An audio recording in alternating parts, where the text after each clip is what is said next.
Nasa pangalawang araw na ang 2025 International Day for Universal Access to Information na isinagawa sa Pasay City. Si Gab Villegas sa detalye live. Gab?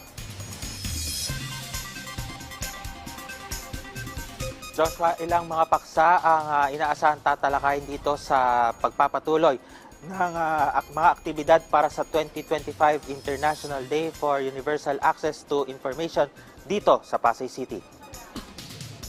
Mamayang alas 9 ngayong umaga ay magkakaroon ng opening session kung saan ay magbibigay ng kanyang mensahe si Inter-American Court of Human Rights Judge Ricardo Perez Manrique. Susundan ito ng isang fireside chat at panel na tatalakay sa papel ng Open Government Partnership sa paggamit ng open data transparency at public participation sa climate at environmental issues. Dalawang magkasunod na panel na may breakout sessions naman ang gagawin kung saan tatalakayin ang regional perspectives pagdating sa access sa environmental information at ang papel ng civil society sa pagsusulong ng access sa environmental information.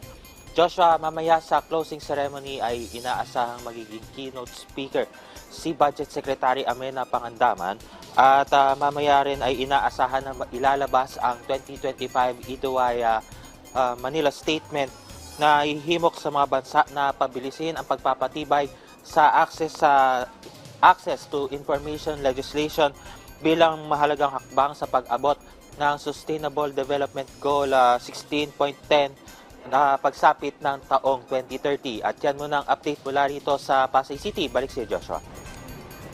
Maraming salamat, Gab Villegas.